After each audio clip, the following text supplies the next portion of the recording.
시청자 여러분, 손석희입니다. 어제에 이어서 다시 인사를 드립니다. 문재인 대통령이 당선된 직후였던 2017년 5월에 미국의 시사주간지 타임은 문 대통령을 표지인물로 삼았습니다. 제목은 네고시에이터, 즉 협상가, 조정자란 뜻이었죠. 남북미 관계에 있어서 또 중국과 일본과의 관계에 있어서 협상가로서의 문 대통령의 역할은 성공적이었는가 혹은 실패했는가, 지극히 논쟁적일 수밖에 없는 사안들입니다. 오늘 문 대통령과의 대담은 바로 그 사안들에 대해서입니다.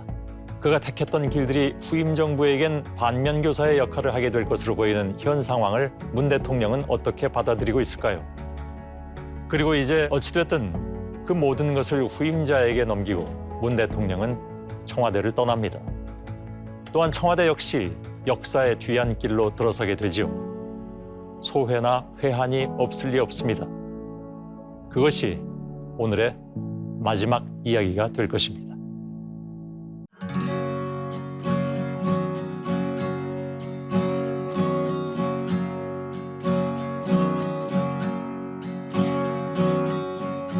Rows and flows of angel hair and ice cream castles in the air and feather canyons everywhere. I've looked at clouds that we 돌아와 보니까 예. 이 나무들이 막 노랄 만큼 이렇게 자랐습니다. 아, 커졌습니다. 예. 이런 소나무도 더 자라나 보죠? 위로 좀 상당히 자라기도 해서 예, 약간 좀 특별한 방송. 예. 좀 보기 드문. 대단하네. 한 200년 됐을 텐데. 예. 예. 하여튼 뿌쭉 굵어지고 예. 커졌어요. clouds from both sides now come up and down and still somehow it's cloud illusions. I recall I really don't know clouds at all. 와서 오니까 이 벽면이 굉장히 퇴락했습니다. 아, 색깔이요? 예, 막 그 지금도 위에 관전하 있는데 보면 막 예. 저 위에까지 막 굉장히 퇴락해가지고. 예. 이게 다 닦아내신 건가요, 그러면? 그래서 이제 이 부분을 우리가 들어왔어요. 그게 이유가 그 도료. 예. 예, 거기에 그때는 좋다 그래가지고 아. 김정일성제 발랐는데 예. 그게 공기가 나무가 호흡을 못하게 한대요. 아, 그게 다 그- 막아버려가지고. 그래서 오히려 더 나무를 상하게 한다네요. 그 삽으로 다 닦아내고. 아, 이게 약간 닦은 자국이 보이는 것 같네요. 네, 그리고 다시 이제 천연도료 됐죠. 아, 그랬을 것 같습니다. 여긴 뭐 해외 국빈들이 많이 들렀었죠. 멜라니아에서도 여기 들렀었던 걸로. 예, 처음에 이게 장판이었는데 예. 그 멜라니아 여사 이런 분들이 하의를 얻고 신고 하는데 너무 힘들어 하시는 거예요. 이쪽으로 앉으시죠. 이런 됩니까? 예. 어떨까요? 예, 편하신 대로. 예. 예.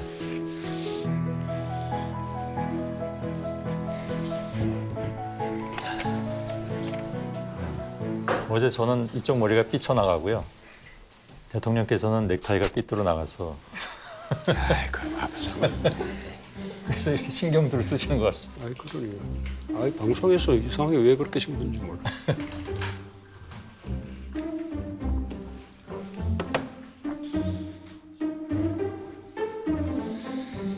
저는 16년 전에 딱 그 상춘자 앞에서 노무현 전 대통령하고 100분 토론 진행했던 기억이 납니다. 워낙 이제 화면에도 많이 등장했었고, 여긴 주로 이제 외국 국빈들이 여기 좀 들러서 얘기도 나누고 그랬던 곳이죠. 예, 그렇습니다. 공식 행사 외에 예. 친교의 시간에는 가급적 우리 전통적인 예. 좀 모습을 보여주려고 그러고 또 거기에 청와대에서는 좀 적합한 곳이어서 예. 많이 활용들 합니다. 지난번에 그 윤석열 당선인하고도 여기서 만나신 걸로 제가 예, 봤습니다. 그렇습니다. 예. 그날 주로 어떤 얘기를 나누셨습니까? 그날 나눈 이야기는 당선인식에서 발표를 했죠. 예. 집무실 이전 문제도 얘기가 나왔었겠죠. 예, 그렇습니다. 예. 그것과 관련해서는 뭐 특별히 더 하실 말씀은 없으신가요?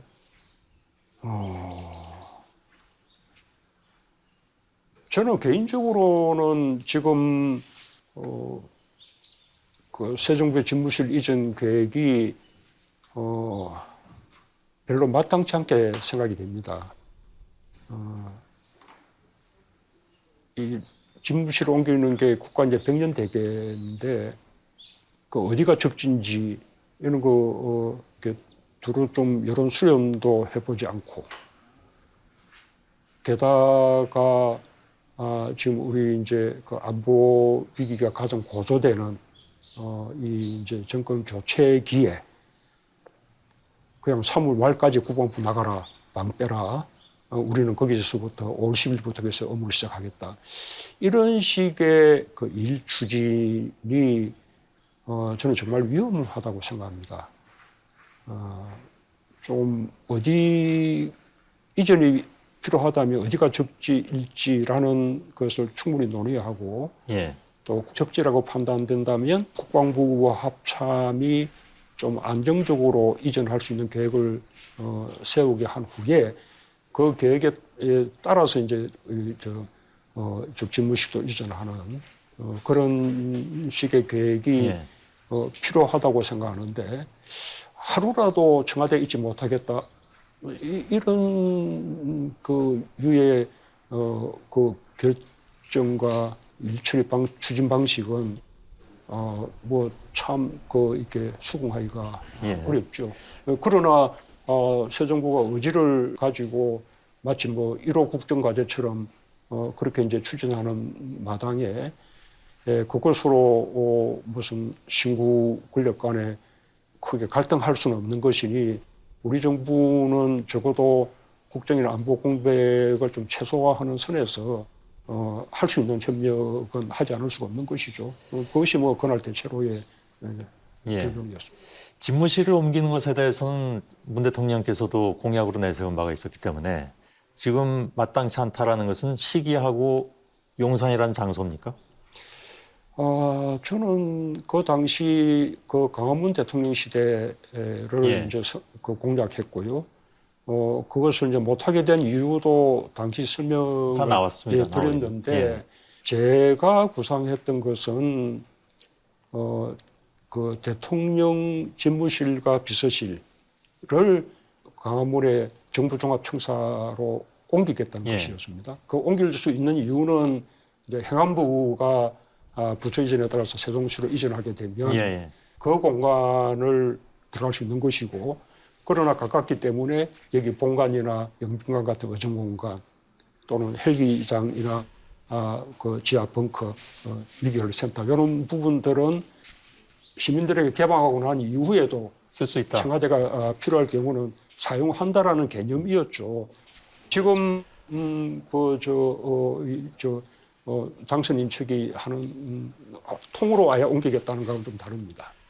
그러니까 결국은 공약은 지켜지지 못했는데 혹시 지금 이 상황을 쭉 보시면서 나도 그때 여러 가지 무리가 있고 안 된다는 반대는 있었지만 그냥 한번 강행을 했었더라면 하는 생각은 없으십니까? 아니요. 저는 아주 잘 결정했다고 생각합니다. 제가 예. 공약에 얽매이지 않고 예. 그렇게 결정한 것이 잘했다고 생각해요. 예. 그 왜 그런가 하면 그 공약이 원래 이 박근혜 정부의 맞은 구중궁궐 청와대 예. 비서실장조차 대통령이 어디 있는지 알지 못했다. 이런 이제 이미지 때문에 예. 거기에서 벗어나서 국민들 속에 들어가겠다는 뜻이었거든요. 그런데 지금은 이제 또 다 잊어버렸을지 모르겠는데 제가 적어도 코로나가 이렇게 유행하기 이전의 2017년, 18년, 19년 요 기간 동안은 대단히 활발하게 현장을 다녔고 예. 이른바 낮은 경우나 열린 경우 표방하면서 국민들과 현장에서 손잡고 사진도 찍고 셀카도 찍기도 하고 또는 또 여러 차례 퇴근하는 젊은이들하고 뭐 식사를 하거나 호프를 하거나 시장 상인들하고 식사를 하기도 하고 굉장히 많은 국민들과의 직접적인 소통들이 있었기 때문에 구중궁궐 청와대 이런 이미지가 없어졌어요.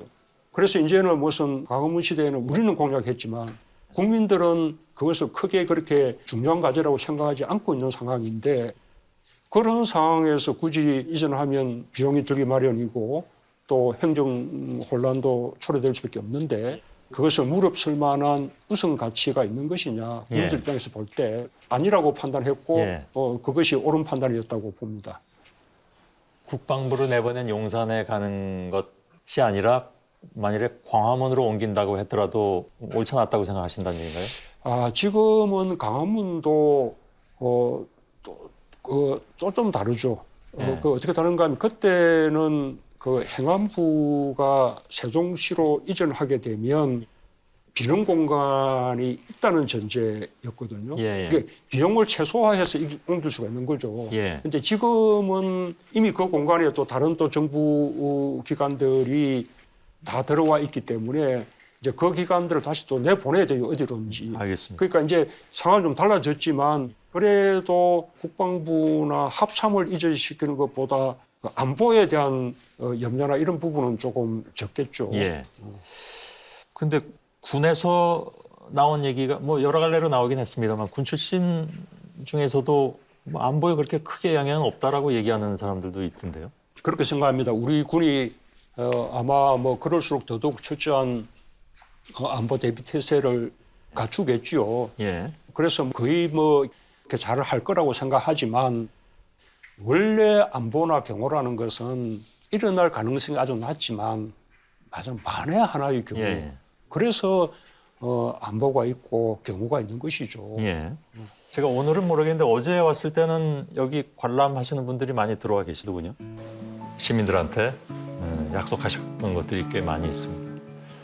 예, 그렇습니다. 그래서 그냥 뭐 구중궁궐 그것은 과거에 자기들이 했던 시대의 행태를 예. 그대로 그냥 프레임으로 덮으신 것이죠. 근데 다만 여기에 이제 많은 시민들이 찾아오느냐 하는 그런 문제보다도 대통령의 소통 문제를 얘기한 것 같습니다. 그래서 당선인 측에서는 그런 얘기도 나오지 않았습니까? 그러니까 공간의 의식을 지배한다. 여기에 한 발 들여놓는 순간 나가기 어렵다라는 얘기도 했는데 직접 5년 동안 계셔본 경험으로서는 어떠십니까? 그래서 아까 제가 이야기한 거잖아요. 저 코로나 이전을 생각해 보시라고. 예, 제가 코로나 이후에 2년 이상을 그 마음껏 소통하지 못했지만 예, 그거를 감안해서 전체 기간을 놓고 보더라도 과거 어느 역대 정부보다 제가 국민들을 많이 만났고 현장 방문을 많이 했고 그다음에 기자회견, 국민과의 대화 이런 거 못지않게 했었던 것이거든요. 예, 마지막에 코로나 때문에 나라 전체가 거리두기를 하고 있는 그 상황을 놓고 소통이 부족했다든지 예. 무슨 구중궁궐 청와대가 재연됐다든지 그렇게 이야기하면 그건 곤란한 거죠. 금년에 신년 기자회견은 왜 안 하셔서 여러 가지 얘기가 나오게 하셨는지요? 금년에 기자회견 왜 안 했죠? 왜 안 했나요? 누가 없나? 금방 갔다 와서 오미크론 확산 때문에 좀 미루자고 했어요. 아, 그렇죠. 그러고 또 뭐 미루자고 하셨지만 결국 안 하셨기 때문에 그렇지만 이제 그러면서 이제 뭐 결국 또 무슨 퇴임 전에 하게 되니까. 예, 예. 그러니까 코로나 우리 그 청와대 출입 기자단은 다 아실 거예요. 우리가 청와대 기자단하고 산행도 했었고, 그다음에 또 이제 오픈하우스도 했었고, 녹지원에 초대해서 하는 또 뭐 이런 여러 가지 계획들이 있었는데. 예. 그럴 때마다 코로나가 다시 확산한다거나 뭐 이 상황들이 생겨가지고 그럼 또 이제 연기가 되고 상황이 풀리지 않고 또 이제 다른 일들을 또 하게 되고 이런 식으로 못하게 된 일들이 많죠. 예. 나는 우리가 처한 그 환경에서는 최대한의 그 소통을 했었다고 생각하고요. 예. 제가 했던 일정들을 실제로 놓고 살펴봐 줬으면 좋겠어요. 예. 뭐 뭐 지난번에 발표 나온 거 봤습니다. 예. 소통에 대한 요구도 뭐 갈수록 높아지는 것이니까 제가 이제 과거 정부보다 더 많이 했다 해서 꼭 뭐 다 잘했다 할 수는 없죠. 그보다 뭐 더 많은 기대치가 있는 것이니까. 그런데 거기서도 드러나다시피 제가 하기 나름인 것이지 설령 제가 소통을 못해서 뭐 못한 대로 제가 못한 것이지 청와대하고 무슨 상관이 있겠습니까? 예, 제가 말씀드린 것도 꼭 뭐 청와대라는 공간을 두고 말씀드린 것은 아니고 미디어를 통한 소통이든 직접적인 소통이든 그걸 기준으로 말씀드린 것이고. 그러니 그게 청와대하고 무슨 상관이 있겠습니까? 예, 아니 제가 그 연결을 시켜서 드린 건 아닙니다. 예. 그거를 청와대라는 공간이 의식을 지배해서 소통을 못하게 된다. 예. 그게 좀 그에 대한 답변은 예. 예, 그게 뭐 잘 납득이 되겠습니까? 예, 예. 지금 당선인도 굉장히 좋은 소통 능력을 보여주고 있어서 예. 활발하게 그렇게 얼마든지 소통하면 될 텐데 예. 싶습니다. 알겠습니다. 다만 예를 들어서 뭐 미디어와 만나는 것은 그렇게 코로나에 큰 제약을 안 받으실 수도 있었는데. 그러니까 예를 들면 이제 우리가 그 코로나를 잠시의 일로 생각했으니까요. 예. 예를 들면 무슨 뭐 메르스처럼 뭐 이렇게 한두 달 하면 그러면 이제 또 되겠지 예. 한 게 또 이어지고 예. 그러면 이제 조금 더 이렇게 상황 좋을 때 기다려보자 라고 하다가 이제 뭐 못하고 넘어가는 일도 생기게 되고 그런 것이죠. 예. 그러니까 그것은 결코 뭐 그런 의지가 부족했다 한 것은 아니었다는 말씀을 드리고 싶고 예. 게다가 그것은 또 의지의 문제이지 여기 내가 있는 그 장소의 예. 문제는 아니다는 걸 알겠습니다. 말씀드리고 싶습니다. 제가 지금 청와대라는 공간의 구조 때문에 생긴 불통이라는 지적을 전해드린 것이 아니고, 그건 아까 이제 얘기가 끝나신 걸로 제가 받아들이고요. 예를 들면 미디어와의 소통에 있어서는 지난 정부와 그 지난 정부, 그러니까 이명박 정부와 박근혜 정부 얘기입니다. 그 당시에 기자회견 횟수하고 비슷하거나 조금 많으신 그런 상황인데 이런 의견도 있습니다. 불통이었다는 전임 정부들하고 왜 비교를 하느냐. 노무현 전 대통령처럼 150회를 한 것과 비교해야 되지 않겠느냐. 그만큼 문재인 대통령에 대해서는 굉장히 많은 소통에 대한 기대가 있었는데 그것에 대한 기대가 꺾였기 때문에 세간에서 갖는 서운함, 아쉬움, 그에 대한 비판 이런 것들이 있다는 얘기죠. 예, 하여튼 뭐 소통은 많을수록 좋다고 생각합니다. 우리가 과거처럼 기자회견이라는 방식의 소통뿐만 아니라 예. 현장을 찾아서 국민들과 직접 만나는 방식의 소통 또는 뭐 국민청원을 통해서 국민들의 그 청원을 듣고 또 직접 답하기도 하는 방식의 소통 예. 이런 이제 그 많은 노력을 기울인다고 생각했지만 예. 또 한편으로는 코로나라는 상황이 또 소통을 방해하는 면도 있었지만 예. 어쨌든 소통이 부족했다라는 평가를 받지 않을 정도로 우리가 더 많은 소통에 노력을 기울였어야 했다. 그런 점은 우리가 뭐 부정할 수는 없죠. 예. 다만 이제 그런 사정을 알아달라는 것입니다. 예. 예를 들면 뭐 오늘 어제 그 말씀 나눈 내용 가운데서도 그동안에 이런 부분들 좀 알리고 싶었던 부분들이 많이 있으셨을 테고 그 말씀도 많이 하셨는데 그런 것들을 임기 중에 뭐 꼭 제가 아니라 하더라도 다른 미디어를 만난다든가 물론 여러 가지 제약이 있다는 건 알겠습니다만 그런 기회를 좀 더 많이 가지셨더라면 좋지 않았을까 하는 생각도 하게 되네요. 오늘 만나서 이렇게 말씀을 나누다 보니까. 예. 이제 물러나는 정권과 새로 취임하는 정권은 알게 모르게 뭐 좀 갈등도 있을 수 있을 것 같습니다. 예를 들어서 과거에 노무현 전 대통령은 아예 공개적으로 기자회견 열어서 인수위가 정부 조직 개편하는 것에 대해서 아주 날카롭게 비판을 했던 그런 기억도 나고요. 그거를 왜 갈등이라고 말씀하시는지 모르겠는데 아니요. 아무튼 현직 대통령이 다음 대통령 인수위를 향해서 날카롭게 비판을 하는 것은 순조로운 상황은 아니니까요. 아니 그렇다면 뭐 저 원하는 대로 다 뭐 해드릴게요 이럴 수는 없죠. 예. 정부를 운영해 본 그 사람으로서 정부 조직이 필요한 이유가 있는 것인데 예. 맞으면 잘 알지 못한 채 여가부를 폐지하겠다라고 하면 그것은 조금 맞지 않는 이야기다라고 예. 하는 것이 의무죠. 예. 그냥 새 당선인 측이 바라는 바니까 그냥 입 닫고 가만히 있는다. 그것이 뭐 그래야 된다 생각하지도 않을 뿐더러 그에 반대 의견을 밝히는 것이 갈등이라고 생각하지 않습니다. 예. 그건 뭐 정의하기 나름이니까요. 근데 일반 사람들이 보기에는 이른바 이제 신구 정부가 조직 개편이든 뭐든 놓고 의견이 달라서 공개적으로 국민들한테 상대방을 비판하고 그러면 그건 갈등으로 비치는 건 당연한 거 아닐까요? 그냥 정상적인 민주주의 국가에서 당선인 측에서 이제 여가부가 시제적 소명을 다했다고 생각하면 예. 뭐 폐지를 말할 수 있는 것처럼 그렇지 않다. 여전히 굉장히 중요한 임무가 있다라고 생각한다면 그것은 맞지 않는 주장이다라고 반대하는 것이 그것은 뭐 너무 당연한 것이라 예, 생각하고요. 알겠습니다. 그런 과정을 무슨 비정상적인 갈등처럼 그렇게 생각한다면 그거는 너무 그냥 뭐 획일적이고 조용한 것이 그냥 예. 좋다라는. 갈등이라고 해서 꼭 제가 비정상적이라고 전제하지는 않았습니다. 그건 뭐 있을 수 있는 갈등이기도 하니까요. 어쨌든 결국은 그것이 이제 결정할 것은 입법부이겠지만 예, 예.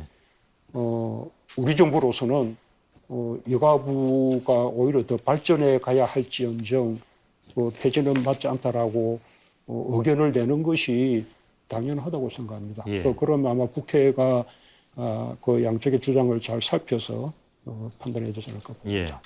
예. 방법론의 차이인 것 같습니다. 그러니까 노 전 대통령은 직접 기자회견을 열어서 얘기를 하셨고 문 대통령은 그러지 않으셨다는 방법의 차이겠죠.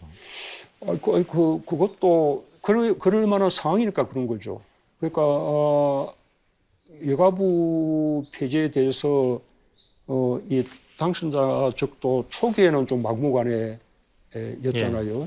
그러니까 그거는 이제 뭐 선거운동 중에 했던 것이니까 그따 치고 만약에 당선인으로서 이제 정부 조직 그런 식으로 막무가내로 개편하고자 했다면 뭐 그냥 반대를 넘어서 필요하면 기자회견이라도 해야 될지 모르죠. 예. 그런데 지금은 이제 당선인 측에서도 여러 가지 그 숙고를 하는 것 같고 뭐 일단은 이제 기존 정부 조직 따라 이렇게 예. 이제 내각을 구성했으니까요. 알겠습니다.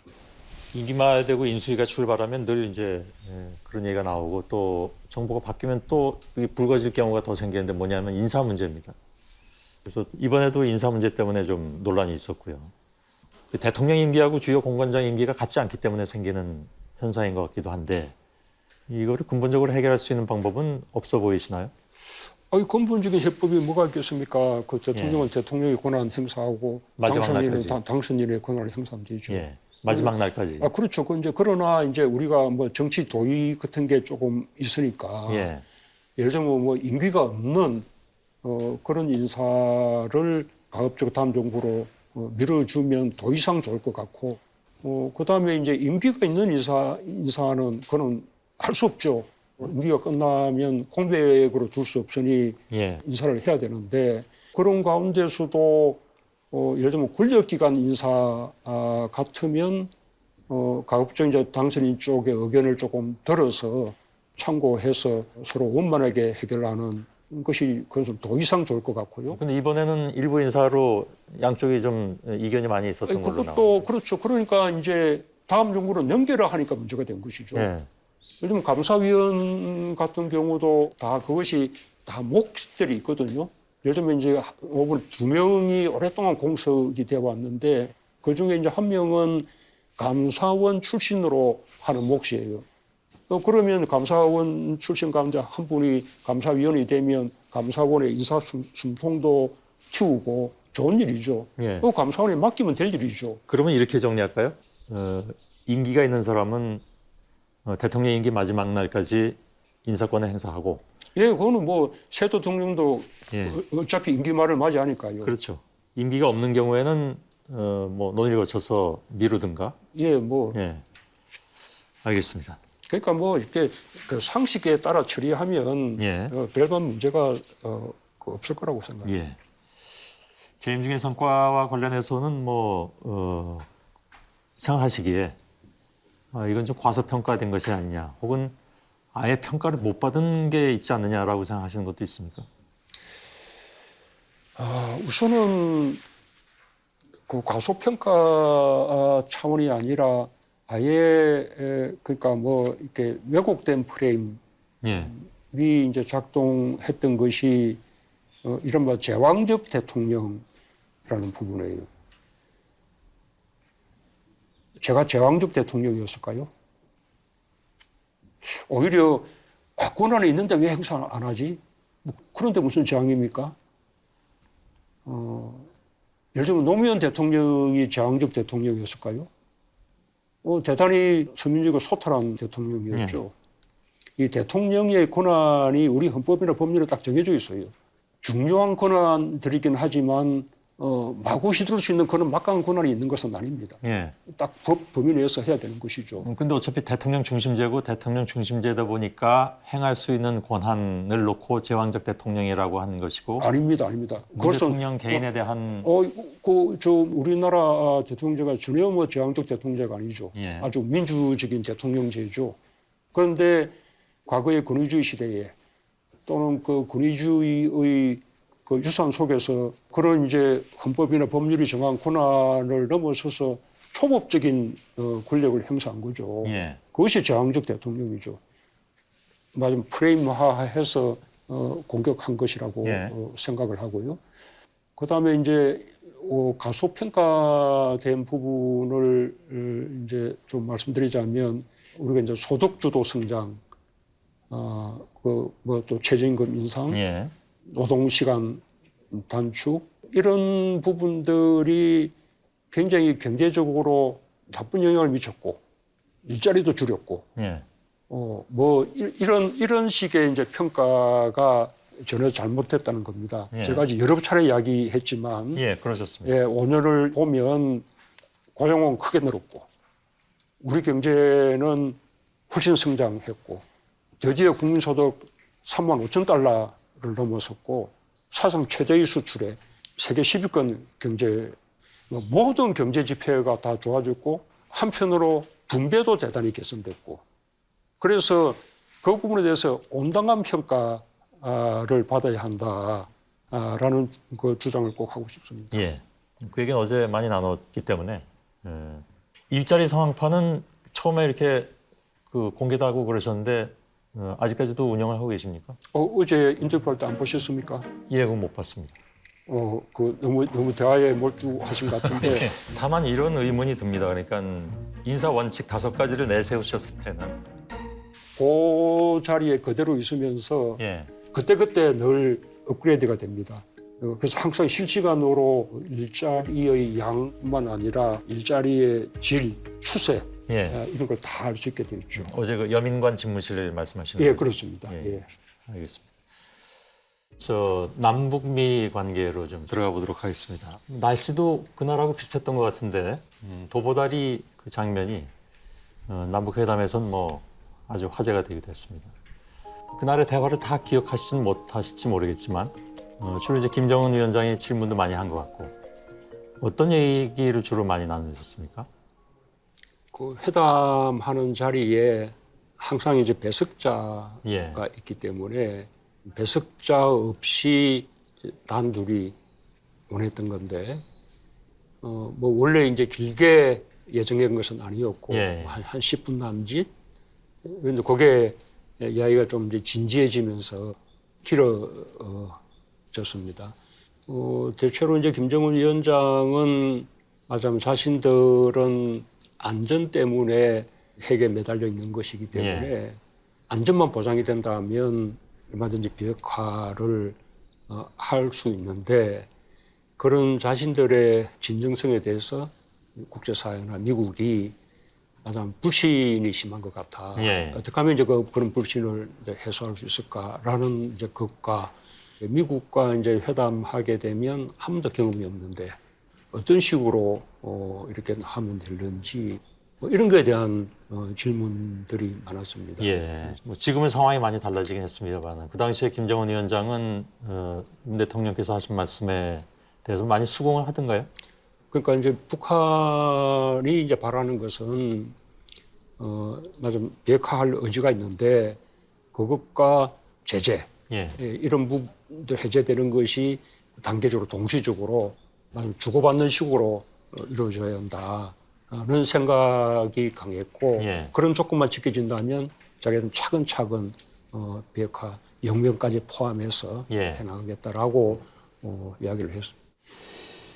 그 이후에 실제로 이제 북한 쪽에서 일부 시설을 폭파한다라든가 이런 모양을 보여주긴 했는데 그럼 결국은 이제 그런 얘기대로 잘 진행이 되지 않은 것은 왜였을까요? 일단 북한은 그 풍계리의 핵실험장을 폭파하고 외국 기자들에게 확인하게 예. 보여주었죠.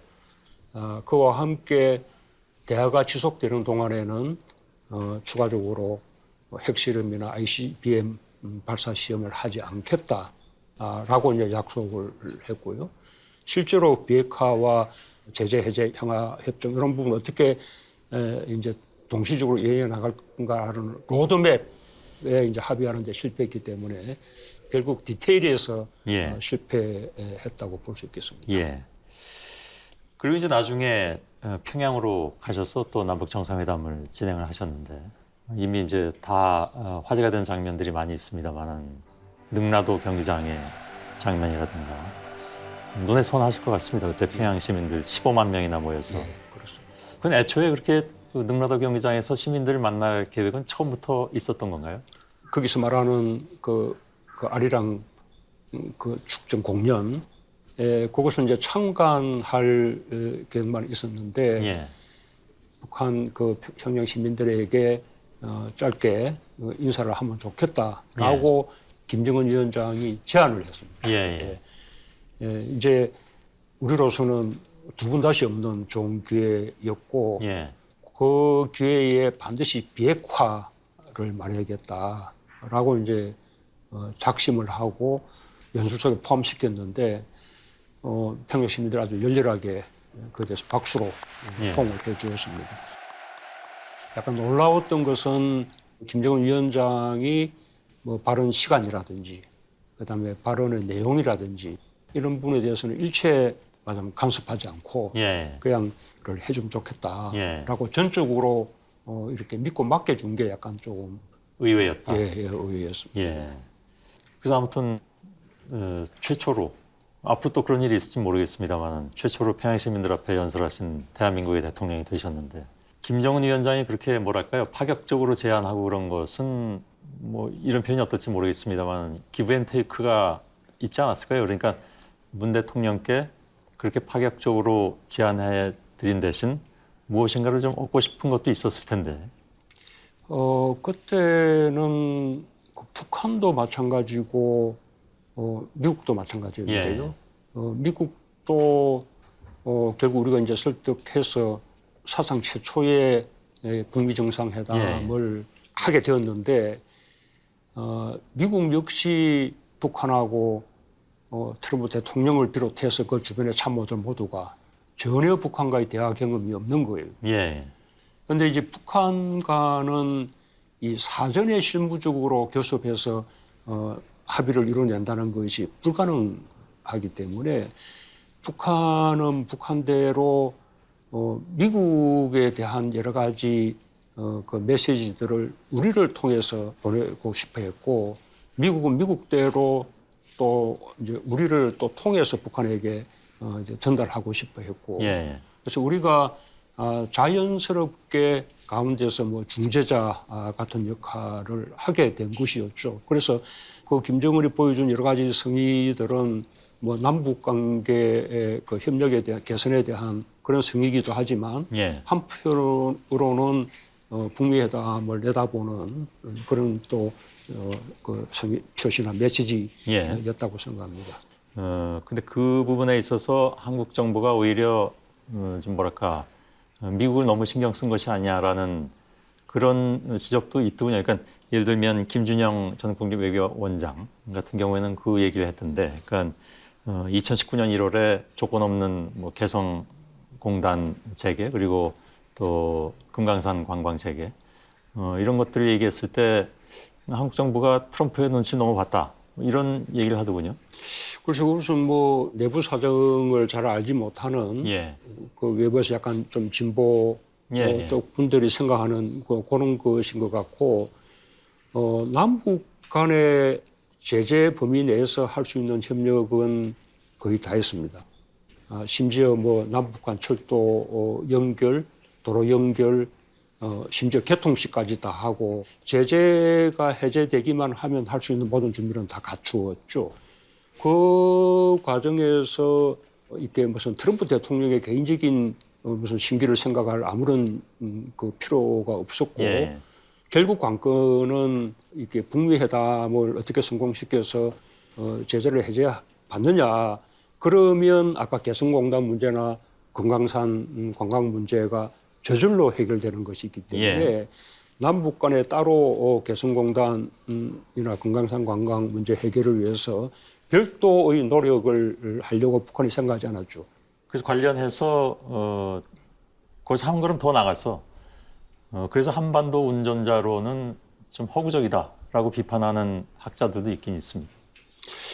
그러나 그렇게 하면 뭐 트럼프의 뭐 북한 외교도 뭐 다 실패고 뭐 다 그런 것인데 예. 그 총체적인 과정이 얻은 것은 2017년 우리 정부 출범 초기에 그 핵실험 ICBM 발사 이런 것이 막 거듭되면서 한반도에 조성되었던 전쟁 위기 그것을 그런 노력들을 통해서 전쟁 위기를 해소하고 말하자면 대화와 외교의 국면으로 전환시켰다는 거예요. 예. 그 점에서 저도 또 트럼프 대통령도 정당한 평가를 받아야 한다고 생각합니다. 예. 근데 이제 결과론적으로는 다시 이것이 뭐 원위치가 돼버리는 그런 상황이기도 하기 때문에 그러면 뭐 5년간의 평화는 뭐 어디 날아갔습니까? 지금 현재 상황은 실제로 그 하노이 그 2차 정상회담의 노딜 이후에 북미 간의 대화가 제대로 없었고 예. 그러니 남북 간의 어떤 대화도 이제 진전을 볼 수가 없는 상황에 예. 놓였는데 그런 상황이 상당히 이제 오래 지속되었어도 지금까지 서로 간의 대화 의지는 서로 밝혀온 거예요. 대화 촉구는 예전에도 계속 있었으니까. 그렇습니다. 예. 그 북미 정상회담이 6월 12일에 있었는데 그 전까지 사실 좀 우여곡절이 좀 많이 있었습니다. 가장 힘들다라고 느끼셨던 순간이 언제였을까요? 역시 초기죠. 역시 초기에 뭐 북한이 뭐 미사일 뭐 핵 실험하고 뭐 이러면서 트럼프는 회담 안 한다고 한번 트럼프 대통령하고 김정은 사이에 막 아주 험악한 말폭탄이 오가고 예.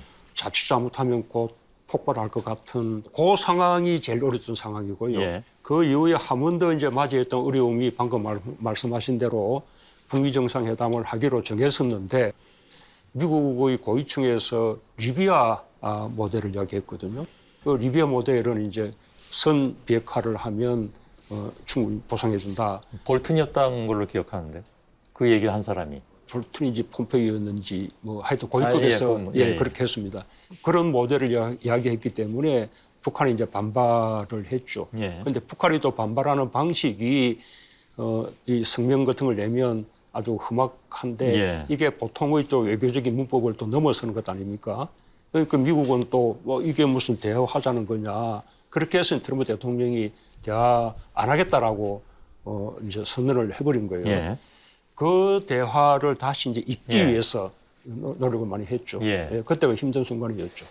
근데 사실 북한의 성명문은 저희들은 상당히 익숙한 편이긴 한데 미국 사람들도 그걸 많이 봤을 텐데 트럼프 미 대통령은 그렇게 못 참아했을까요? 그때 하여튼 미국에서는 이것은 대화하자는 사이에서 놓을 수 있는 성명이 아니지 않냐 그렇게 본 것 같고요. 예. 그래서 이제 방금 말씀하신 대로 이것은 북한이 늘 사용하는 표현들이다. 예. 그런 점을 이제 설명을 했고 예. 다행히 또 김정은 위원장하고 원포인트 회담을 통해서 북한에 대해서도 미국의 반응을 이해하도록 하고 다시 이제 이렇게 대화를 잇도록 노력을 하도록 그렇게 이제 설득을 했고요. 예. 그때는 김정은 위원장이 뭐라고 답변을 했었더랬습니까? 김정은 위원장이 당시 함께 왔던 그 김영철 예. 통전부장에게 맞아 우리도 조금 세련되지 못한 부분이 있어. 말을 좀 순화시켜달라. 그런 부분은 우리도 좀 참고해야 돼. 뭐 이렇게 그 부분에서 수긍을 했죠. 예. 그래서 이제 그 김영철 통전부장이 곧바로 김정은 위원장의 친서를 가지고 미국을 이제 방문해서 결국 이제 트럼프 대통령이 다시 회담한다. 예. 이렇게 하게 된 거죠. 예. 트럼프 전 미 대통령에 대해서는 어떻게 생각을 하십니까? 좋게 생각합니다. 아, 그러십니까? 미국 내의 뭐 지도자 또는 뭐 세계적인 지도자로서의 평가는 박합니다. 아니 제가 뭐 하고 예. 싶지 않고요. 예. 그건 뭐 제가 평가하는 게 적절하지 않은 것 같고 다만 한국과의 관계에 있어서만큼은 저는 아주 좋았다고 예. 그렇게 생각을 합니다. 사실 북미 정상회담이라는 게 그 미국 내에서 그 북한과의 그 협상에 대해서 그렇게 호의적이지 않거든요. 이제 그런 것을 무릅쓰고 또 아까 말한 실무적인 어떤 합의 과정 같은 거 없이 톱다운 방식으로 북한의 김정은 위원장을 직접 만나서 설득을 해보겠다라고 생각한 것만 해도 예. 상당히 대담한 발상이었고 그걸 통해서 한반도의 국면이 그냥 뭐 180도로 예, 그렇긴 했죠. 대전환됐던 것이고요. 예. 이왕 여기가 나왔으니까 한국하고는 다 좋았는데 딱 하나 이제 우리로서는 부담되는 요구가 있었던 것이 방위비를 예. 뭐 5배 한꺼번에 그렇게 뭐 올려달라는 것이었죠. 제가 당연히 거절을 했고 이번에 어디 나왔더군요. 그 트럼프 전 대통령이 자기가 낙선한 거를 제일 좋아할 사람 중에 한 사람이 대통령이 그래서 그렇게 이제 할 정도로 그 부분은 우리로서는 받아들일 수 없는 것이었는데 그런데 그 점에서도 트럼프 대통령이 좋았던 점이 그렇게 요구는 해도 그걸 또 제가 또 오랫동안 뭐 절대 안 된다고 받아들이지 않아도 그 부분을 전혀 감정적으로 이렇게 받아들이지 않는 거예요. 예. 그러니까 자기도 선거를 치러야 하는 사람이어서 방위비를 올려달라고 요구하듯이 당신도 선거를 통해서 당선된 사람이고 또 앞으로 선거를 치러야 될 사람이니 예. 반대의 입장을 펴는 것은 그것은 뭐 서로 당연한 것이다. 예. 그런 식의 주장의 차이를 당연하게 여겨주는 그리고 그 문제를 다른 문제하고 섞지 않았어요. 그래서 방위 문제에 해당이 안 된다고 그걸 뭐 무역 뭐 보복을 한다든가 뭐 다른 문제의 교섭을 어렵게 한다거나 이런 거 전혀 없이 사안별로 분명하게 구분하는 나는 그런 점이 상당히 괜찮았습니다. 물론 이제 비판한 사람들의 입장에서는 사실은 한 2, 3년 정도의 매우 유화적인 시기를 거쳐서 다시 뭐 남북연락사무소가 폭파된다든가 하는 그런 일들을 겪으면서 다시 원위치로 돌아간 것에 대해서 매우 비판적이라는 사실은 뭐 다 아실 테니까요. 근데 그거는 뭐 비판의 문제가 아니죠. 왜 비판합니까? 사실은 뭐 제가 한 얘기는 아니고요. 당선인의 입장에서도 지난번에 선거 과정에서 그런 얘기가 나왔습니다만은 그동안의 남북 관계 이렇게 보여준 것이 사실은 별 의미가 없는 것이 아니냐. 그러니까 그것이 끝까지 성사되지 못한 것에 대한 여러 가지 아쉬움이 있는 것이지 그 과정이 비판받을 일은 아니죠. 우리의 노력 부족을 비판할 수 있을지는 몰라도 그런 비판은 아마도 방법론의 차이인 것 같습니다. 그러니까 뭐 아시는 것처럼 지금까지의 문재인 정부의 방법론으로 갈 것이냐 아니면 지금 새로운 정부가 얘기하고 있는 뭐 그것이 정책화될지 모르겠습니다만은 굉장히 좀 강한 발언들이 나왔거든요. 그러니까 그런 방법론으로 갈 것이냐 선제 타격론까지 나왔었을 정도니까 이렇게 한번 생각을 해보죠. 노무현 정부 그다음에 문재인 정부 두 정부 동안 한 건도 북한과 군사적 충돌이 없었습니다. 반면에 이명박 정부와 박근혜 정부, 천안함, 연평도, 뭐 목함지뢰, 뭐 이런 군사적 충돌이 있었고 많은 이제 아까운 우리 또 군인들, 또 심지어 민간인까지 희생되는 그런 안타까움이 있었죠. 자칫 잘못하면 전면전으로 비하도 될 수 있는 그런 상황이었고요. 어느 방법론이 옳은 것입니까? 누가 우리의 평화와 안보를 잘 지킨 것입니까? 진보 정부가 훨씬 잘 지켰잖아요. 우리 정부가 노력하지 않았던 것이 아니고 우리 정부가 마지막까지 최선을 다한 사실을 뻔히 알면서 그것은 뭐 맞지 않고요. 국방비뿐만 해도 노무현 정부, 문재인 정부에서 훨씬 높은 오히려 진보 진영에서 비판할 정도로 높은 국방비의 증가가 있었고 또 국방력도 크게 높아졌죠. 그 반면에 이명박 박근혜 정부에서는 국방비를 훨씬 낮은 증가율로 가져간 것이거든요. 안보 국방에 대한 신경도 그렇고요. 좀 더 이야기할까요? 안 그래도 이 질문은 드리려고 했던 건데 미리 말씀하시고 계시니까 그냥 하시면 될 것 같습니다. 심지어 이제 이 안보 국방의 또 한 축이 이제 보훈인데 그 보훈이라는 면에서 보더라도 예를 들면 6.25 전쟁 참전수당, 월남전 참전수당 또는 고엽제 피해자들에 대한 여러 가지 보상 예우, 특수임무 유공자들에 대한 보상 예우 이런 거 한 거 또는 또 우리 그 발굴되지 못했던 유해들을 발굴하는 예. 작업을 한 거 다 이거 진보 정부가 한 거예요. 예. 보수 정부는 이런 노력들을 기울이지 않은 채 그냥 막연하게 안보는 보수가 더 잘 챙기고 진보는 안보에 대해서 더 이제 무능한 것이라는 딱지를 이제 붙이고 있는 거죠. 그런 프레임이 실제로 존재하죠. 그런 맥락에서 본다면 아까 윤석열 당선자가 선제 타격을 이야기한다든지 예. 또는 뭐 아주 북한의 ICBM 발사에 대해서 대단히 거칠게 표현하는 뭐 버르장머리를 고친다든지 뭐 이런 식의 표현들은 국방부 장관이나 합참 의장이나 뭐 이런 정도에서는 몰라도 국가 지도자로서는 그것은 적절하지 못한 그런 편이죠. 왜냐하면 언젠가는 새 정부도 북한과의 대화를 복원해야 됩니다. 복원하기 위해서 노력해야 되고요. 예. 또 언젠가는 또 만져 앉아서 대화를 할 수도 있는데 그때를 생각한다면 말 한마디가 대화를 어렵게 만들 수도 있고 또 그만큼 또 긴장을 더 고조시킬 수 있다는 점을 늘 이제 염두에 두어야 할 것이라고 봅니다. 아마 그 점은 이게 당선자가 이렇게 북한하고를 상대해본 대화해본 또는 외교에 대한 경험이 없어서 이제 그런 것이라 생각하고 그런 부분을 빠르게 말하자면 이제 대통령답게 대통령의 모드로 빨리 돌아가야죠. 뭐 선거 국면에서였기 때문에 또 더 발언이 이렇게 강하게 나왔을 수도 있죠. 그렇습니다. 그래서 뭐 후보 시절의 모드와 대통령의 모드는 달라야 한다고 봅니다. 김정은 국무위원장에 대한 평가는 여전히 긍정적이십니까? 트럼프 미 대통령에 대해서는 굉장히 긍정적으로 말씀하셨는데 평가를 안 하겠습니다. 예. 지금은 평가하기에 적절한 국면이 적절치 아닙니다. 않습니까? 과거에는 긍정적으로 평가를 해주셨기 때문에. 뭐 그때는 좋은 뭐 대화 파트너일 때고요.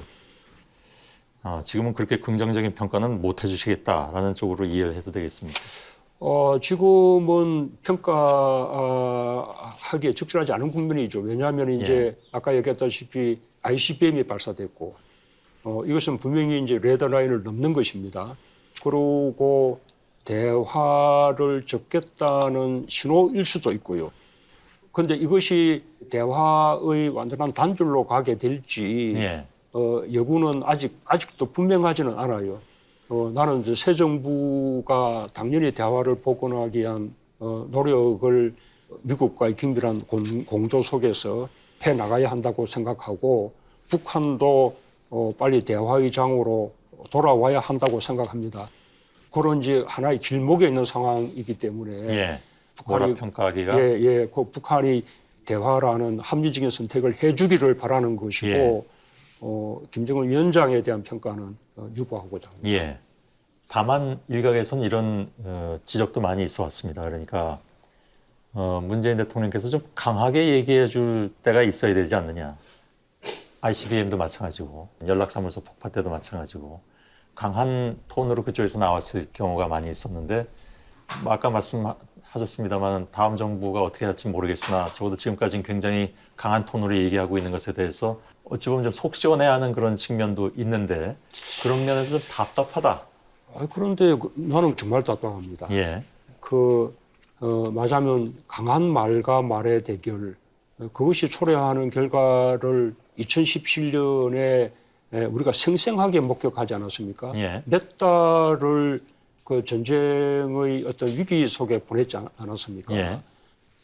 북한의 험악한 표현, 거기에 대한 또 트럼프 대통령의 또 일종의 말폭탄 같은 공격들, 이런들이 순식간에 위기를 고조시킨 것이죠. 북한에 대해서 우리가 군사적인 충돌 없이 무슨 응징하거나 제재할 수 있는 방법이 전혀 없는 상태에서 그저 이제 그냥 감정을 있는 그대로 표현한다는 예. 것이 그것이 현명한 길이겠습니까? 예, 그것은 그렇게 주장한다면 그건 그야말로 이제 답답한 이야기고요. 알겠습니다. 그런 의견들도 분명히 있기 때문에 질문으로 담아서 전해드리는 거니까 제 질문은 너무 답답하게 생각하지 마십시오. 오히려 그래서 그야말로 우리가 과거에 금강산이나 개성공단을 다 중단한 이런 부분들이 예. 굉장히 그만큼 아쉬운 거죠. 그것을 기반으로 해서 남북 간의 많은 협력 사업들이 전개가 돼 있었다면 그러면 그 하나하나가 다 북한에 대한 압박 수단이라든지 말하자면 제재의 방법이 될 수 있을지 모르지만 예. 지금은 우리가 독자적으로 가지고 있는 그런 수단은 전혀 없는 상태예요. 예. 만약에 대통령의 말하자면 아주 거친 말 표현 그게 유일한 길이라면 그야말로 딱한 처지 아닙니까? 그건 아신 것처럼 세계 정세는 그렇게 만만하게 돌아가고 있지는 않으니까요. 만일에 북이 핵을 포기하지 못한다면 한국도 핵을 가져야 된다라는 주장이 얼마든지 비등해질 수 있는 지금도 그런 주장은 일부에서 있고요. 근데 그거는 그냥 물리적으로는 가능하겠죠. 우리가 충분한 기술을 가지고 있으니까. 그렇지만 현실적으로는 불가능하죠.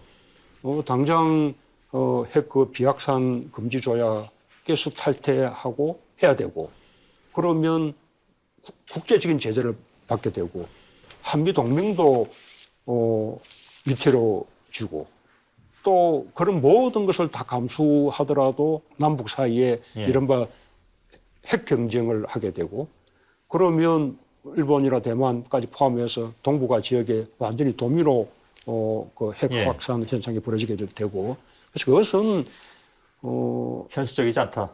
그냥 현실적이지 않다는 걸 넘어서서 예. 조금 정치인들이 삼가야 할 주장이라고 봅니다. 예. 어처구니 없는 주장, 기본이 안 된 주장이라고 예. 말할 수 있습니다. 점점 발언 강도가 세지신 것 같습니다. 예. 그걸 좀 나무라야 됩니다. 그 주장에 대해서는 예. 정말로 좀 나무랄 필요가 있습니다. 알겠습니다. 언론이 나무라져야 되는데 예. 언론이 별로 그냥 단순 전달만 하니까. 예. 예. 지금 문 대통령님 말씀을 통해서 전달하고 있지 않습니까? 예. 종전선언을 계속 추진해 오셨는데 임기 말까지도요. 결국 이제 이루어지는 못했고 또 일부에서는 종전선언은 그냥 종이에 지나지 않는데 무슨 의미가 있는데 이렇게 문 대통령은 임기 말까지 저렇게 거기에 매진하느냐라는 지적도 있었습니다. 이건 답답한 질문 아니시죠? 그것도 예, 그야 어쨌든 그럴 수 있는데 예. 어쨌든 이제 좀 책략이 없는 주장이라고 할 수 있죠. 우선은 종전선언은 당위고요. 전쟁이 정말로 끝나야죠. 예. 그리고 말씀대로 종전선언만 허공에 붕 떠 있을 수는 없어요. 이 종전선언은 결국은 그 이후에 이렇게 평화협정 체결을 위한 평화협상으로 들어가기 위한 이른바 입구에 해당하는 예. 것이거든요. 그리고 이 평화협상이라는 것은 또 비핵화 협상과 함께 가는 것입니다. 그러니까 평화협정 체결과 비핵화로 가기 위한 이제 입구에 해당하는 것이어서 종전선언 이후의 로드맵에 대해서 서로 합의가 이루어지지 않으면 종전선언에 대한 합의가 이룰 수가 없는 것이죠.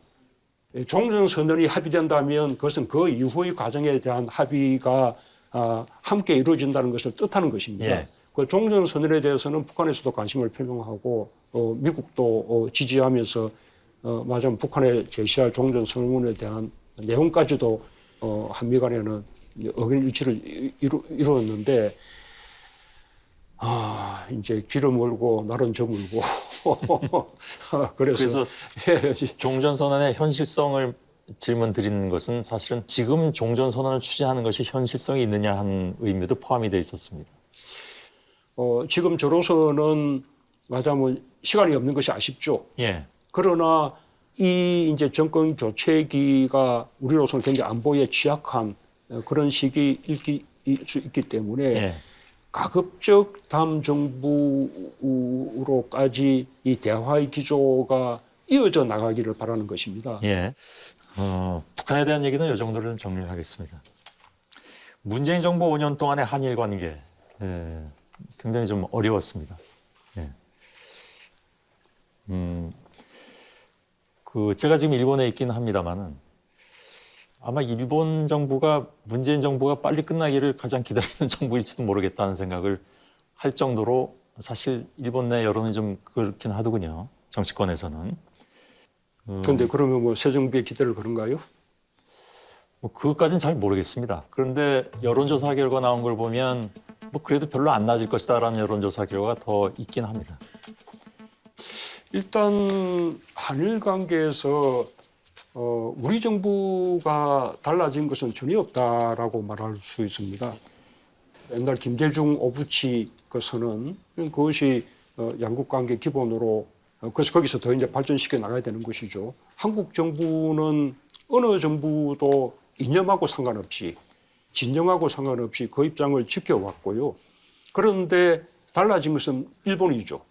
일본이 갈수록 점점 우경화해지면서 일본의 태도가 바뀐 것입니다. 일본이 지금도 말로는 김대중 오부치 선언을 개성한다라고 말하지만 실제로는 개성하지 않고 있죠. 예. 다음 정부 때는 좀 달라질 건가? 그것도 저는 뭐 별로 그렇게 낙관적으로 볼 수 없다고 예, 봅니다. 알겠습니다. 일본에 왜 경제보복 조치가 있지 않았습니까? 이른바 이제 소부장, 소재 부품 장비. 그거에 의한 자립선언이 이제 2019년 7월에 나왔습니다. 그 경과에 대해서는 그동안에 긍정적인 보도도 많이 나왔었고 대통령께서는 어떻게 평가를 하고 계십니까? 예, 그렇습니다. 그 소부장 상대 품목 네, 온게에 대해서 우리가 자립을 이루었고요. 뿐만 아니라 우리가 일본에 의존하는 그런 이제 소부장들이 많아서 100개 그 핵심적인 일본 의존도가 큰 그런 소부장들에 대해서 계속 우리 자립화를 강화해서 일본 의존도가 크게 줄어들었죠. 예, 그래서 그 부분은 우리가 뜻한 대로 성공을 거두었다고 이렇게 자부를 아직 뭐 완전하다고 보기는 좀 어렵겠죠. 그렇습니다. 예. 일본의 소부장이 워낙 앞서 있으니까요. 예. 그러고 또 완전한 자립이 바람직한 것은 아니죠. 주거니 박건이도 있어요. 예, 뭐 일본하고 우리 사이에도 국제적인 분업 관계가 예. 있어서 우리는 뭐 완성품 쪽으로 간다면 일본은 소부장 쪽으로 가고 이렇게 서로 분업 관계가 있어야 되는데 분업 관계를 깬 것이 일본이죠. 그 점을 분명히 지적을 해야 되고요. 예. 이게 소부장 대책에서 더 좋았던 것은 일종의 위기 국면을 우리가 잘 극복했다라는 데 끝이지 않고 예. 우리가 어떻게 하면 이렇게 성공할 수 있느냐라는 성공의 방법을 알게 됐다라는 예. 게 매우 중요하다 생각합니다. 알겠습니다. 이 일들이 사실 다 이제 아베 정부 하에서 일어났던 일들이기도 한데 사실 아베하고는 뭐 관계가 별로 좋지 않았었습니다. 어떤 평가를 내리십니까? 아베 총리 개인과 뭐 그렇게 뭐 무슨 물론 그런 건 아니겠죠. 예 그렇죠. 뭐 이렇게 뭐 개인적으로는 뭐 만날 때마다 그냥 예의 바른 예, 그렇게 많이 만나지도 않으셨잖아요. 꽤 많이 만났습니다. 그런가요? 예의 바른 그냥 일본 사람이었고요. 예. 그분의 무슨 리더십에 대해서는 뭐 평가하고 싶지 않고요. 예. 트럼프 미 대통령에 대해서는 좋게 평가해 주셨는데.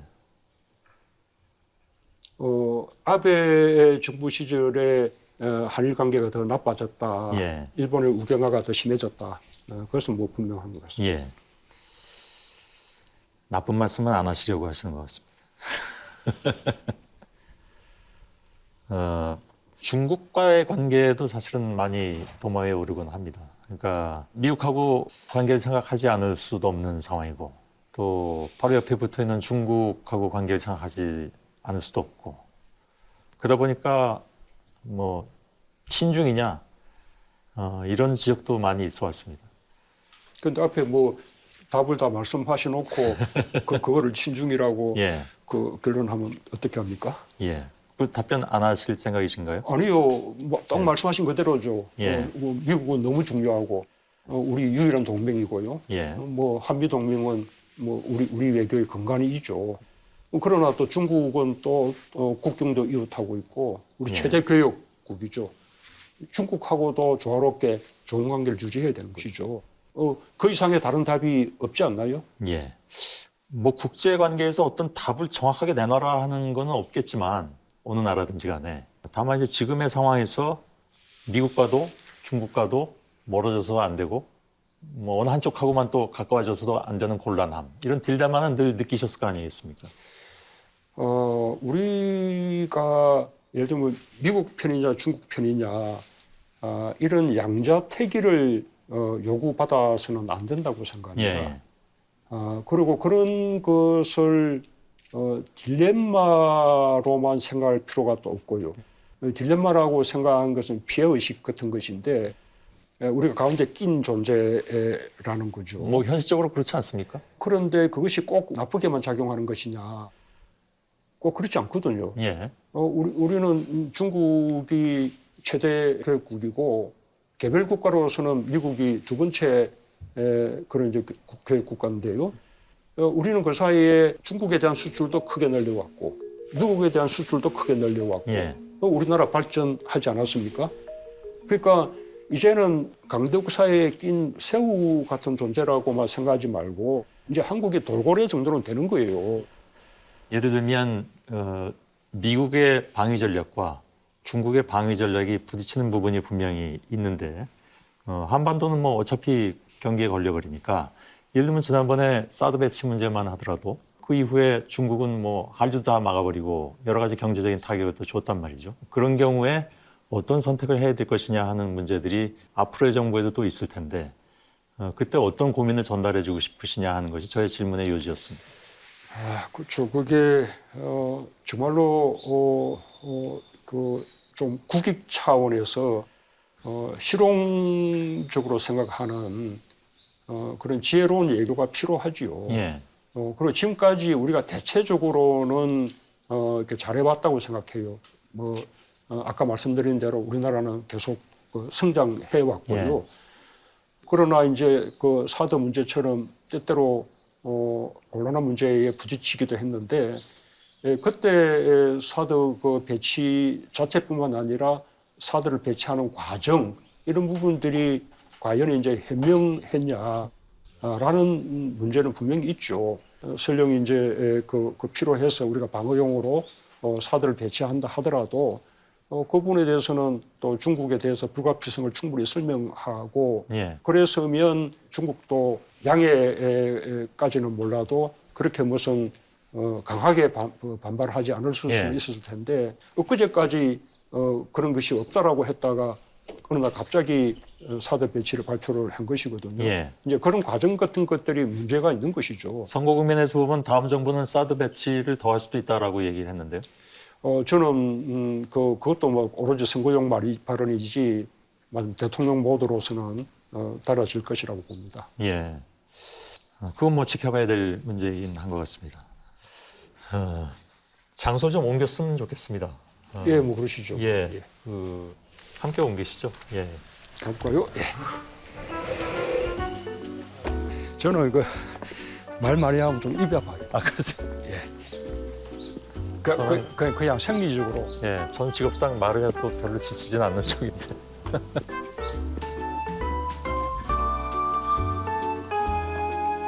이쪽 길도 좀 자주 다니시는 편이시겠네요.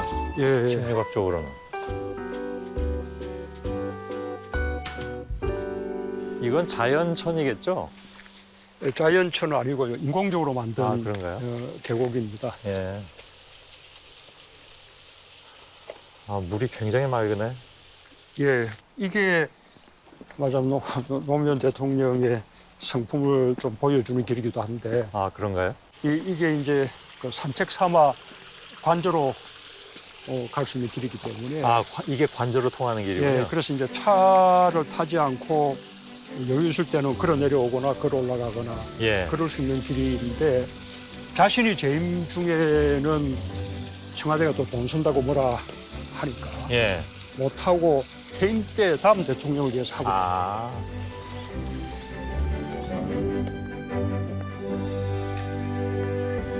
그 트럼프에 대해서는 아까 좋게 평가는 해주셨지만 그냥 저희들이 보기에는 이 사람은 완전히 그냥 비즈니스맨이지 그 이상은 아니지 않나 하는 생각도 많이 했어. 그게 좋았습니다. 그래서요? 그게 이 공화당이 원래 굉장히 뭡니까 막 북한을 악의 축이라고 하고 예.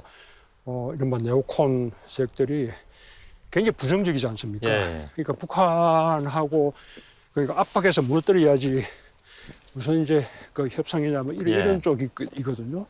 그런 분위기 속에서 만약 거래할 수 있다. 예. 조금만 맞으면 그런 태도가 우리로서는 굉장히 좋았어요. 예. 뭐 국내선 미국 국내선 욕을 많이 먹었지만 저희들 입장에서는 뭐 하여간 좋은 기회였던 건 틀림이 없으니까 이참에 뭐가 좀 됐으면 하긴 했었는데. 그게 이루어지면 이제 진짜 뭐 노벨 평화상 받을 줄 모르잖아요. 그 노벨 평화상 이야기를 제가 원래 했던 거예요. 예. 그 트럼프 대통령 처음 만났을 때 예. 북핵 문제 해결할 수 있다면 예. 그거는 그야말로 세계사적인 업적이 되고 이 노벨 평화상 예. 받을 거 아니냐.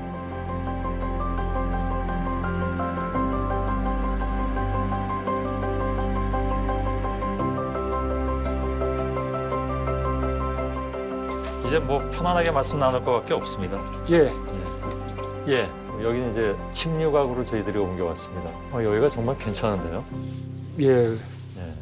뒤에 뭐 초가집도 보이고 아무튼 여기는 좀 한국적인 멋이 많이 나는 것 같습니다.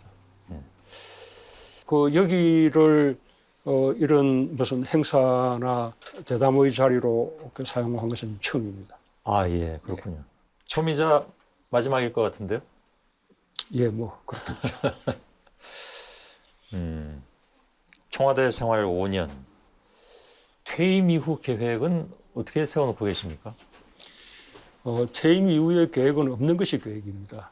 아무것도 없으십니까? 예, 뭐 우선은 지금은 뭐 이렇게 표현하면 어떨지 모르겠는데 마치 이제 완전히 막 방전된 배터리 같은 그런 그 느낌이어서 뭔가 하겠다는 계획이 없습니다. 뭔가 하겠다고 생각할 단계가 아니고 예. 그럼 평범하게 살아가는 거죠. 예. 덤덤하게. 마음이 평안하십니까?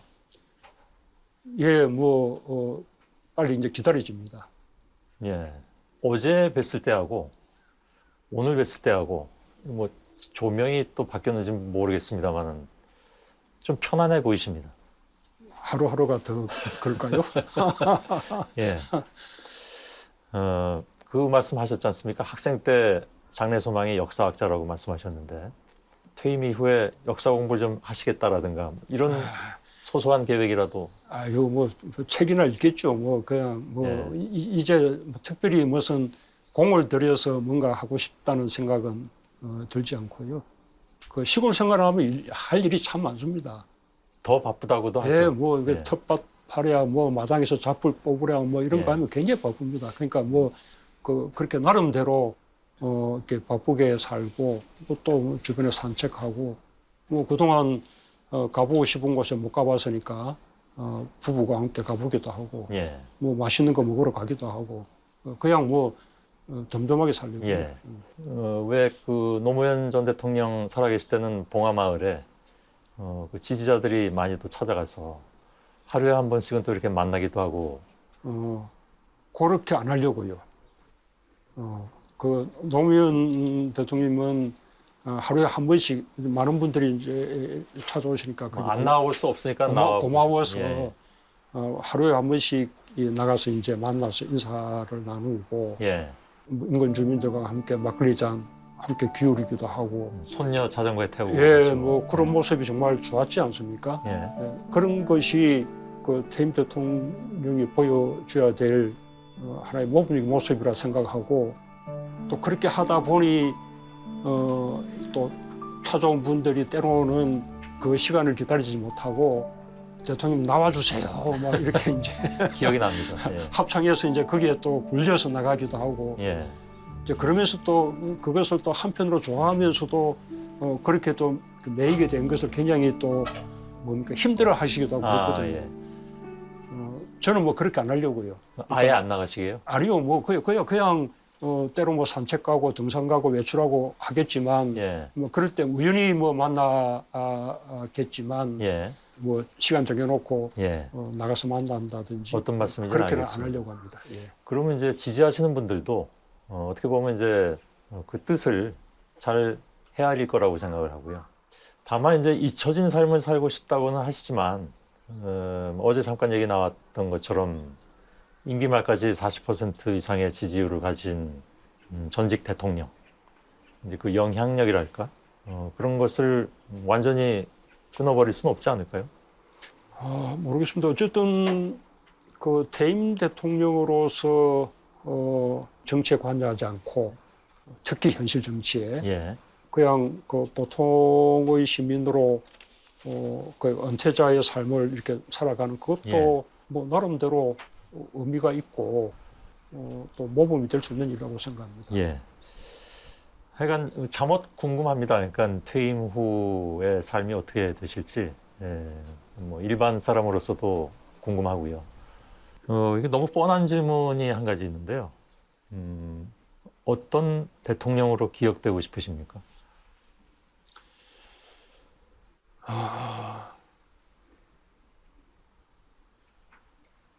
우선 어쨌든 뭐 열심히 하고 고생했다. 예, 그렇게 뭐 생각해 주시면 뭐 이렇게 고맙겠고요. 욕심을 부리자면 우리가 많은 위기를 겪었는데 그거 뭐 다 우리 국민들이 원하는 것도 아니었고 예. 그냥 주어진 위기들이었는데 그런 위기들을 그래도 가장 성공적으로 극복하면서 오히려 선도국가로 이렇게 도약하는 데 성공한 예. 그런 대통령이었다라고 기억될 수 있다면 저로서는 뭐 최고의 영광이겠습니다. 예. 제가 한 가지만 더 얹어 놓겠습니다. 북악산과 인왕산을 개방하신 대통령으로 기억합니다. 예, 그 사실 이제 많은 개방을 했습니다. 맨 앞 처음에 청와대 앞길을 개방을 예. 했고요. 또 청와대 경내를 제한적이긴 하지만 예. 개방을 했고 인왕산을 전면 개방했고 북악산을 예. 전면 개방했고 덕분에 저도 잘 다니고 있습니다. 예. 예전에 그 노회찬 전 의원이 자기가 한 가지 소망이 있다고 했는데 언젠가 한번 자기가 진행하는 프로그램에 손앵커를 불러다가 마음대로 질문하고 싶다라고 한 적이 있습니다. 저하고 이틀 동안 이렇게 질문만 받으셨는데 저한테 질문하실 게 혹시 있습니까? 마지막으로. 예, 정말 재밌는 재밌는 질문인데요.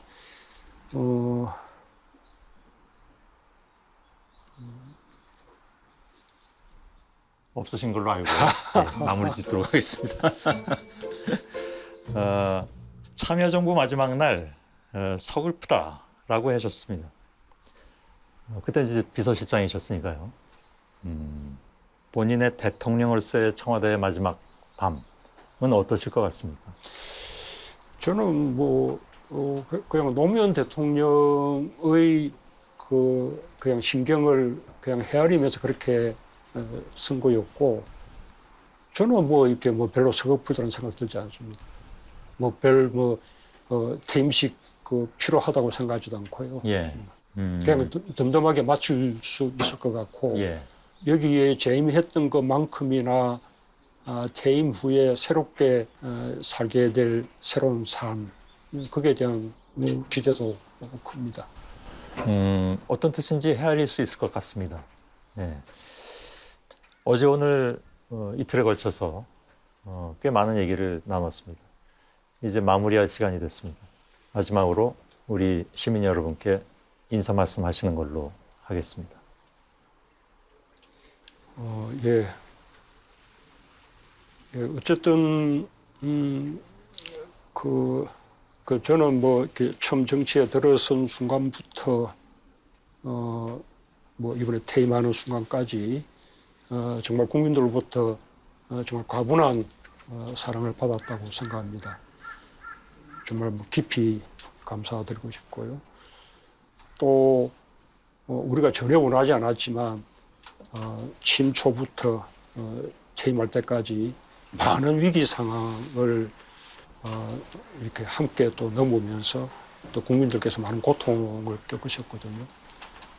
그 점에 대해서 그런 고통을 감내하면서 그래도 우리나라를 이렇게 회복시키고 발전시킨 국민들께 또 감사드리고 싶고 한 가지 조금 특별히 좀 당부 말씀을 드리자면 이제는 좀 우리가 굉장히 성공한 나라다라는 좀 그러니까 자부심을 가져주셨으면 좋겠어요. 이승만 대통령으로부터 저에 이르기까지 예. 그 역대 대통령들이 나름대로 다 공과가 있겠습니다. 뭐 어떤 제가 보기에 어떤 분은 과가 많았고 뭐 어떤 분은 공이 더 많았고 또 그 가운데에는 또 전직 대통령으로서 예우를 박탈당한 분도 계시고 그러긴 하지만 그 모든 대통령들이 또 그 시기에 국민들이 함께 이룩한 마장 우리 역사의 총체적인 합은 우리가 굉장히 성공한 나라가 되었다는 겁니다. 예.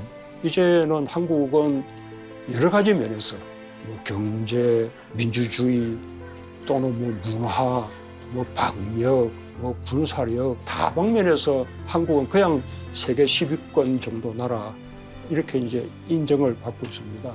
그 시기에 국민들과 이렇게 함께 했던 것이 저로서는 대단히 영광인 것 같습니다. 예. 알겠습니다. 자, 그동안 수고 많이 하셨습니다. 감사합니다. 예. 그리고 이틀 동안의 대담에도 감사드리겠습니다. 예, 고맙습니다. 고맙습니다.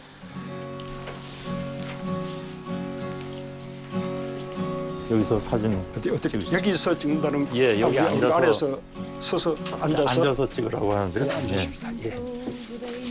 이렇게 약간 옆으로 앉아주시는 게 보기가 좋을 것 같습니다. 저를 이쪽으로. 예. 네. 됐나요? 예. 고생하셨습니다. 짧은 아름다움에서 예. But now they only block the sun. They rain and snow on everyone. So many things I would have done, but clouds got in my way. I've looked at clouds from both sides now, from up and down, and still